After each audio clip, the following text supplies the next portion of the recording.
Hey everyone, this is Samantha, founder and host of Type 1 Tribe, an interview series where we interview Type 1 diabetes leaders all over the world.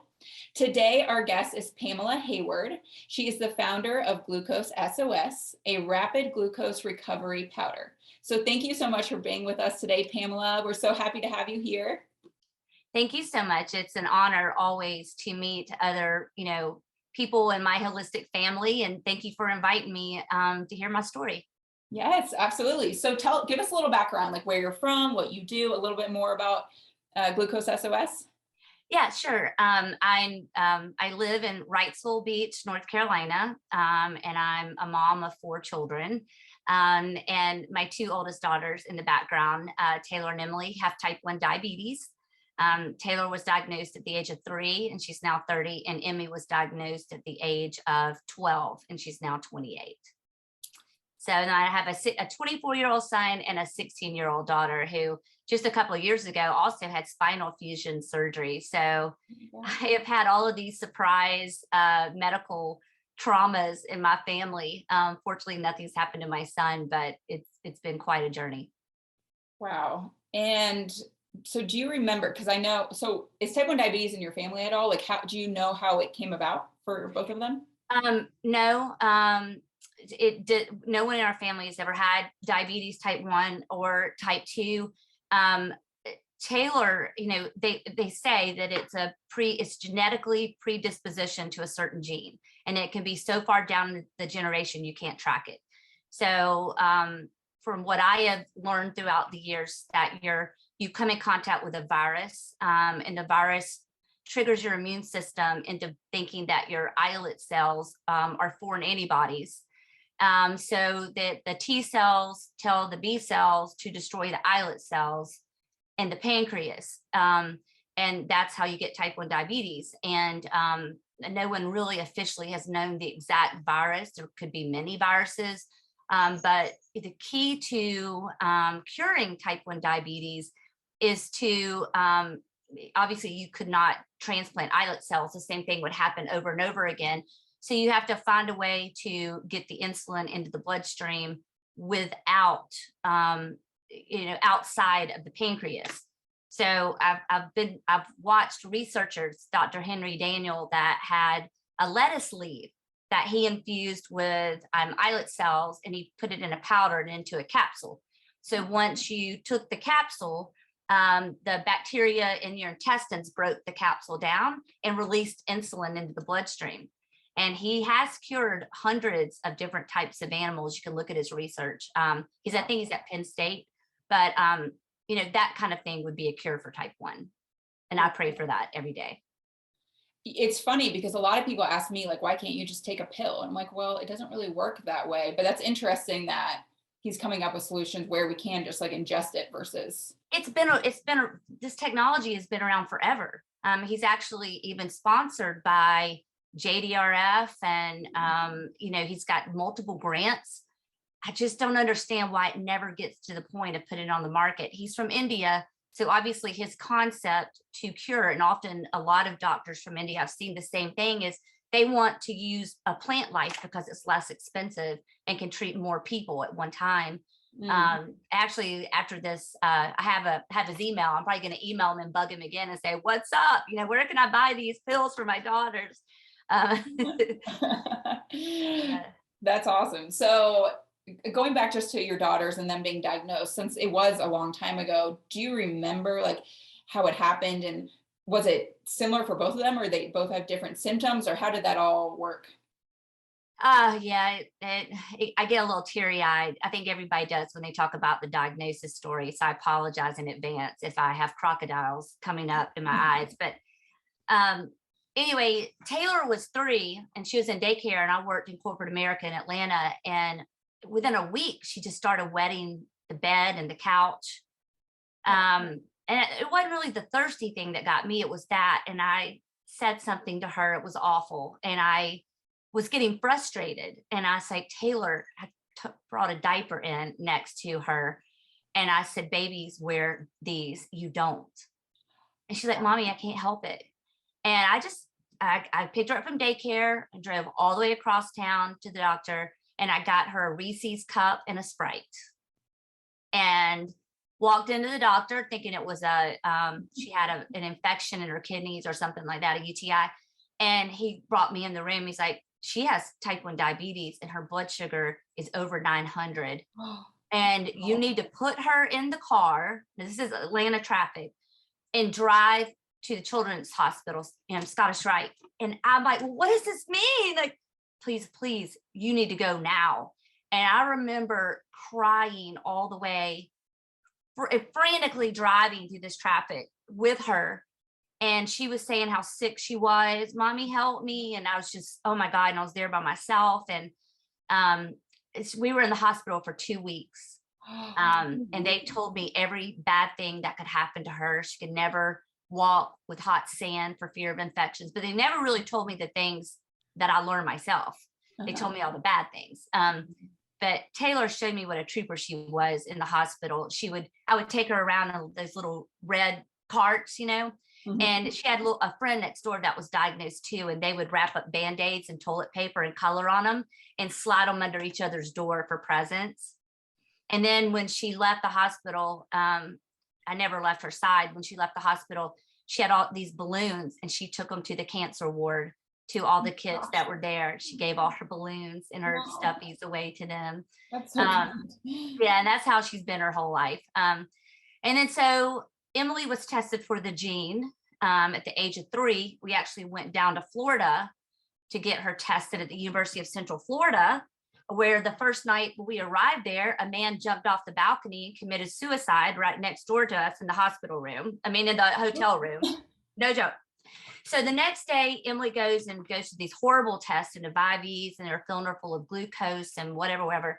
And I got back in corporate America, and I was sitting there at work one day, and I got the phone call that she tested positive for the gene. And I remember, like a crazy woman, getting up in my suit and high heels and running out the door and went to Peachtree Street to the closest church I could find. And I walked into this poor minister's office, and I was like, I can't do this. I was like hysterical, because you didn't know when it was going to happen. It's like Russian roulette. When is it going to happen?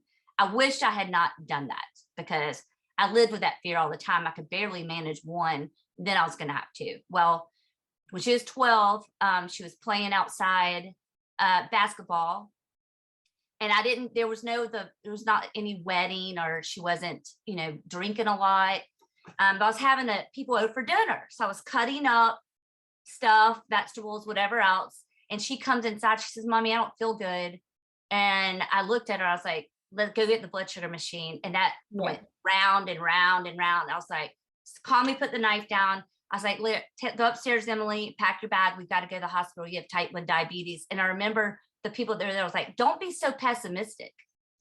Like, oh boy, I wish I was pessimistic. This was not the nightmare that's happening right now. And we went to the hospital, and they released us within like 3 hours. We came home. And but with her, I did something also very different. And I wish I had not done. I entered into a study. I'm not going to say, just because I don't want to, but my endocrinologist had recommended it, and hers too. I have hypothyroid, says all my girls do. So he recommended it, and so did their pediatric. And we would fly to a hospital out of state, and she was getting a infusion of a drug called Rituxan. And I had researched what it was, had no idea what it was, and it didn't appear to be anything harmful. And when we got to the hospital that morning, all these nurses were in the room, the doctor, and they gave her an infusion of Rituxan, and this kid vomited her brains out. She was sick as a dog for days afterwards. And we had 2 of those, and we flew back home, and she says, Mommy, I can't do it anymore. I said, I can't either. And what was supposed to happen is this Rituxan was supposed to deplete the B cells. So it would stop that, where the T cells tell the B cells to attack the islet cells. It was supposed to destroy the B cells, which will replenish within time, but it also weakens your immune system. Right. Well, 2 weeks into it, when I decided to quit, the FDA called off the study because people with lupus developed brain infections and died. So her hair started falling out. And she was traumatized by this experience. And guess what? Years later, I found out what it was. They were giving her chemotherapy. What? It messed up her menstrual cycles. I wasn't even sure she could have children. And I'm like, oh my God, what did I do? What did I just do to her? Put her through this. So I will never, ever forget those stories ever in my entire life. So was this before she was diagnosed or after? This was after. It was, Okay. you're supposed to do this right afterwards, because I guess if you destroyed all the B cells, it would put your body in kind of a state maybe of a type 2. You would still have some islet cells. Mm-hmm. I felt really betrayed by doing that, and I felt very, very guilty putting her through all those studies like that. So, well, that's okay. You were trying to be a good mom, so it's all right. Yeah. Did she, because her sister had type 1 diabetes, did she know, like, when she was starting to get the symptoms, did she think that she had that, or just had no idea? We had no idea. We just thought she was sick. And, unfortunately, because she was older, I mean, Taylor, back then, the insulin used to peak at a different time. We had different insulin. So with Taylor being 3, I would force feed Taylor. She had to eat at the same time every day. Breakfast at 7, snack at 8:45, lunch at 12. And I'm not saying 12:30, at 12. 2:45 snack, 6 o'clock dinner, 8:45 snack. She was crying because she didn't want to eat. It was just awful. Well, so going through so much with her, and Taylor's a very brittle diabetic. She's had multiple seizures, extreme low blood sugars, near death. And she's been in DKA twice and almost died. And Emily, when she came along at age 12, kind of just, I couldn't really, I coached her. We were all there for her, but I felt like at that age, she kind of was trying to do it on her own. She's trying to be brave and do it on her own. It was a different story, and she was. And she's been great. That both the girls have always been very positive, and handling the situation, and I'm super duper proud of them. So, yeah. Wow, that's amazing. So you were only in the hospital for 3 hours? Few hours, yeah, in the ER. So was her blood sugar not as high? Is that why she didn't have to stay long, or? No, it wasn't as high, but just because I'm an old pro at this, so you can get home, and I don't know if they even keep people as long as 2 weeks like they did before. Maybe it was Taylor's age, but we were glad to get home, but it was just a whole new world. But then it turned into 2 90-day supplies of medication, and I was a single mom, so it was difficult. And and then it turned into doctor visits with both of them going, and here we were in the doctor's office for 4 hours, and they're beating them up about their HbA1c level and all this other stuff. And it was just times 2 when they both would leave the house. That's double the worry. Oh my gosh, yeah. And so I'm curious, because most of the people I talk to have type 1 diabetes rather than are caregivers. So, I mean, what was it like being a caregiver, and like when they go to sleep, like were you constantly worried about something happening when they were sleeping, or if you had to go and had to hire a babysitter? I mean, what was that like? I never left their side. I never left them. It was very traumatic. You, as a caregiver, as her mom, you feel very guilty. Why me? Why wasn't it me? I would give my life to cure them. When I say that, I really would. Seeing everything that they went through and all their battles, nighttime was terrible. But an interesting thing, and I'll make this a very, very, very short story. But when Taylor was diagnosed, she used to play with diabetic angels. And the reason I'm telling you this, it gave me the courage to remain strong and to know that the girls were getting looked after when they slept, because that was my biggest fear at night, and I had insomnia. But anyway, Taylor used to play with diabetic angels, and one day I called her from corporate America when I was working in corporate America and asked her what she was doing. She said she saw God in the bathroom. And I was like, why is God in the bathroom with you? What does he look like? She's like, he's the man in the white suit, and I don't want to talk about it. So, wow. Fast forward or backwards to things that have been happening in her home. She had, at the time I was married, and her dad, I would go to sleep with the girls, and then he would tap me on the shoulder, and I would go sleep in the girls' bed, and he would sleep with them. So we would tag team. So somebody was always with her, because she would have seizures in the middle of the night. And so one night when I was sleeping there, I heard a loud noise, and it was super loud. No one else heard it. And I went in there and I got Taylor, and I knew something was wrong, and she was near a seizure, like below 30. So I treated her, put her back to bed. And I asked anyone if they heard the noise. They said no. 2 weeks later, it happened again. So I thought I was losing my mind. And this voice just said, your child needs you. And I jumped up and I was like, this is crazy. Her blood sugar was normal when I put her to bed. And I snatched her up and it was low again, near seizure level. And I told Taylor, who has just turned 4 years old, I reiterated the story to her. And I said, this is what has happened. And I don't understand why you've never heard the noise and whatever. She said, well, duh, Mom. God gave me a horn to blow that day and I was blowing it. Wow. And so from that day on, when the girls would have a low blood sugar, I just wake up.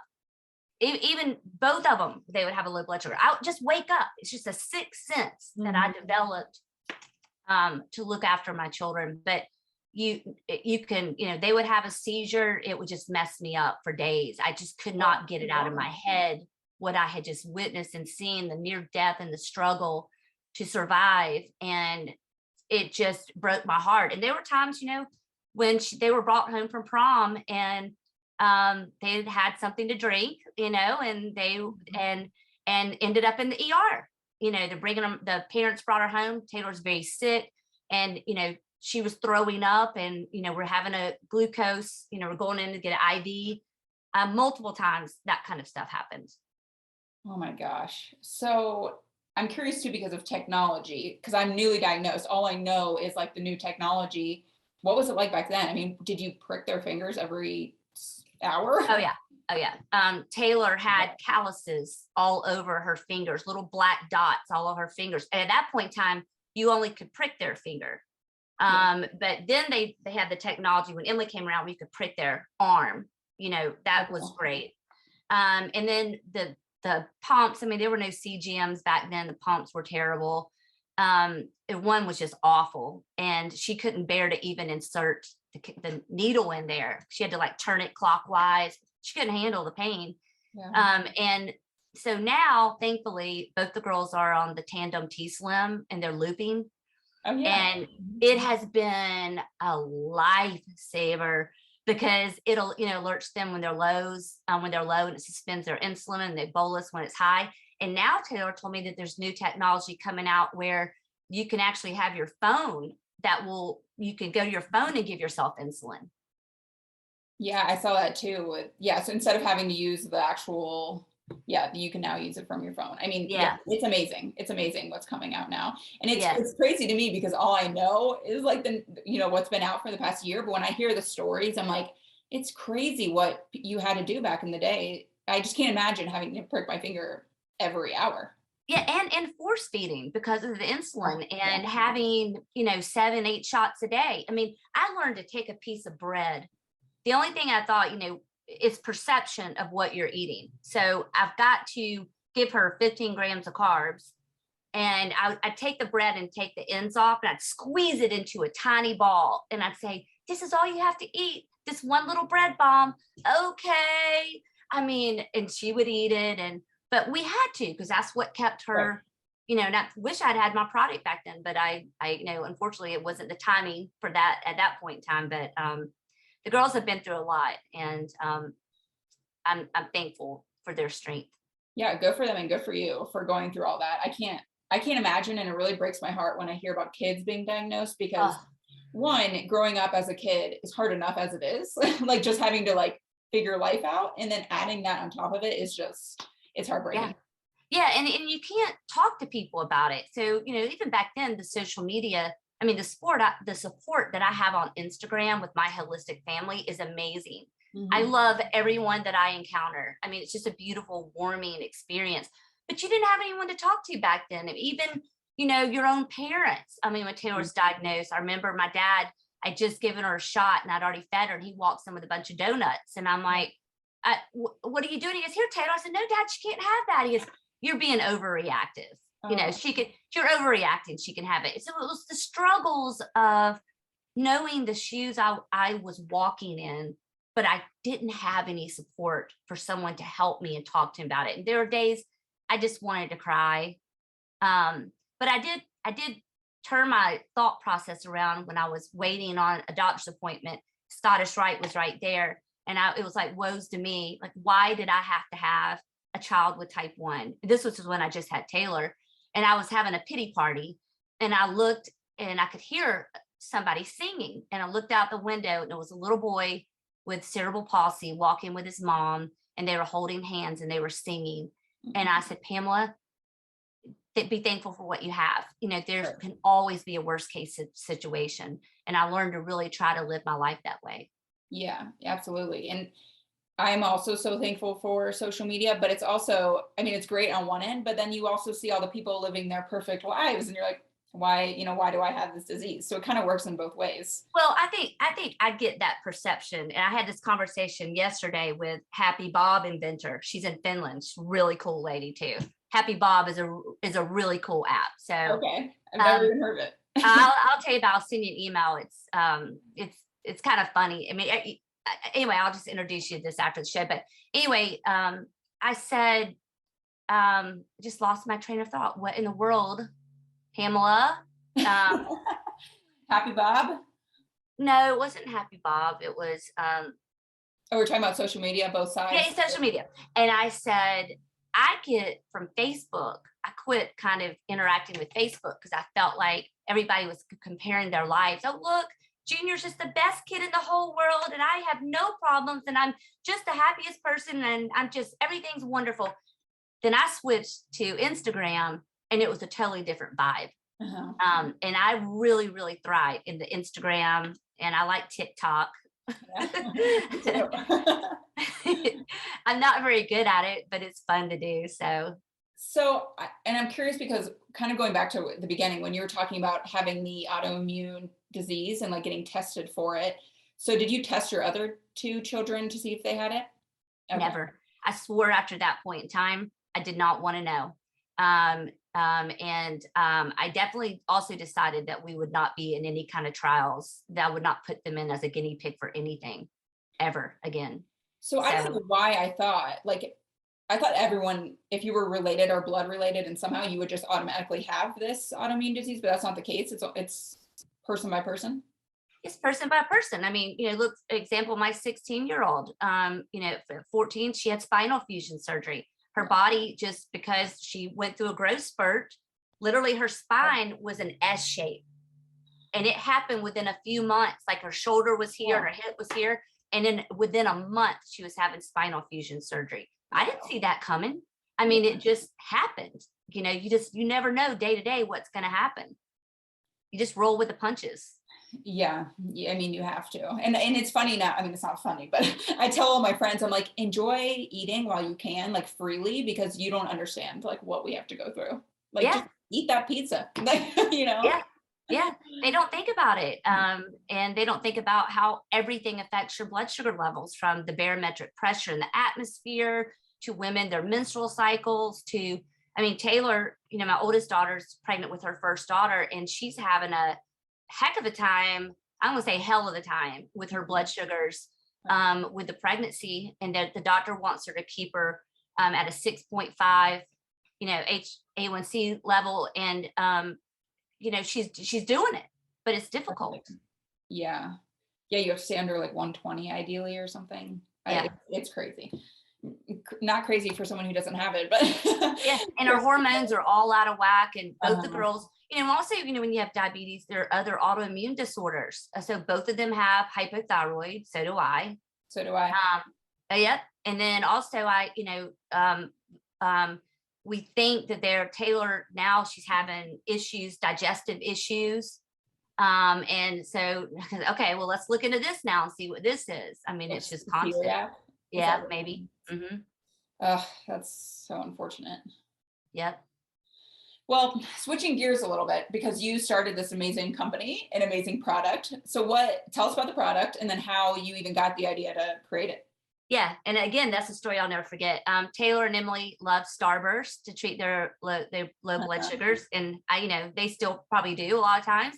But I noticed that the girls, because that's a different sugar that has to be converted into glucose, they would overtreat the condition and their blood sugar would spike. And oftentimes, in high school when they ran track and everything else, we would have a healthy dinner, and then 45 minutes later, their blood sugar would plummet, and it's the deer in headlights look like, I don't feel like eating anything, help, that kind of thing. So anyway, I started thinking about it, and we were skiing, and we were at the bottom, the gondola was coming down at the bottom of the mountain, and both the girls had a low blood sugar. I just fed them like 45 minutes prior to that. So we had to take all their boots off and all the ski gear and walk and force feed them again, And I just looked up at the mountain and I was like, how am I going to make sure that these girls come back safely to me? What if they have a low blood sugar? One ski's black, one's blue, whatever. What's going to happen? They could die. So I thought about BC powder and Stand Back, which that's a powder delivery that's absorbed in the buccal mucosa and into the bloodstream, and therefore GlucoseSOS was born. Okay. So it's a 100% natural powder.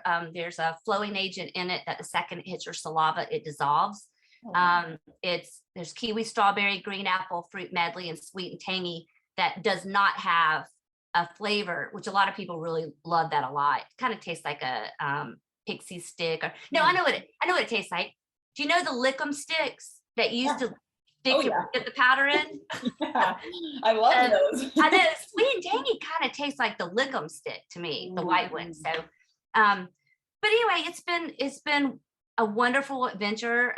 We are in most of the major retailers. No, I am not rich at all. It's still a struggle every day.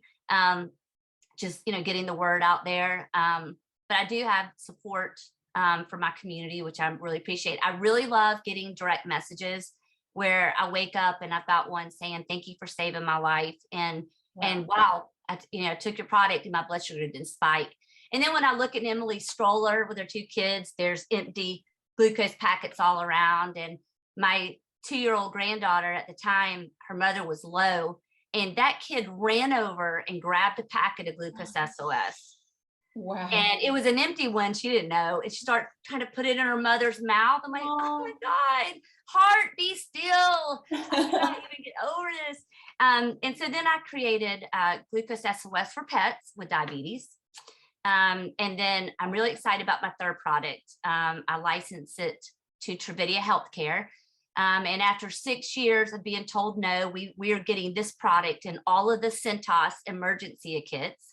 So they're the largest emergency kit provider in the world. Wow. But they are freeze-dried glucose tabs.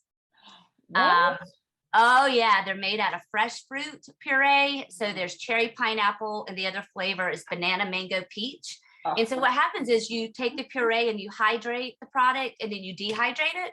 Okay. So it's freeze-dried. So the second you put it in your mouth, it completely dissolves. Wow. Yeah, it is. It's amazing. And, I say something that's very interesting in business. I always say a prayer at night. And one part of the prayer is, please, Lord, bless me, enlarge my territory. And man, has my territory been enlarged recently, and it's all diabetes related. So the CentOS, after 6 years of being told no, I got that deal with the freeze-dried tabs. The vice president of CentOS has a daughter with type 1. So that's how this all happened. Walmart buyer, which I was in Walmart. Now I'm going in for a second chance because there are a lot of things that happen. Her son is hypoglycemic. And then you're not even gonna believe this, one of the original sharks on Shark Tank partnered with me. They reached out to me via email, and I thought it was a joke. So as it turns out, it definitely wasn't a joke. We have a partnership, and his son, and no, it's not Mr. Wonderful, but his son has a sister-in-law with type 1 diabetes, and she was using my product. Oh my God. So it was so strange to be on a Zoom call with one of the sharks, and she was, it's just, and they're wonderful people. It was amazing. So that part of enlarge my territory is the most beautiful part about, the story. That's amazing. And just, especially in business, like when you're selling all the time, you don't necessarily think of like the individual people you're helping, because you're just in business. But then when they message you, it's like, oh my gosh, I'm really helping these people. Like, it's amazing. Yeah, well, I got a phone call last weekend, and it was from a lady, and she said, I want to know how many packets are in a carton. I said 6 15 gram. And she said, well, and she said, okay, thank you. And she hung up, like abruptly hung up. And I called her right back, and I say, hey, so-and-so, I said, this is Pamela Heyward, the inventor of GlucoseSOS. I'm not being a stalker, but I understand it's very expensive to maintain diabetes with everything that you need. And I feel that that's a concern of yours. And I want you to know that I would like to help you, and I'd like to send you free cartons. And here's my cell number. If you ever need anything, you call me. She started crying. I mean, bawling on the phone. And I just, oh my God, I get chills even thinking about it. I get stories like that all the time, and I always really try to help. So That's amazing. And yeah, I mean, the cost associated too with diabetes is just crazy. And so the fact that you helped her is amazing. yeah, it is. I love helping people. So I think what you put into this world is what you get out of it, back out of it. I agree 100%. Well, thank you so much for being here today. If people want to get in contact with you, how should they do it? Or if they want to buy some of your product, how should they do it?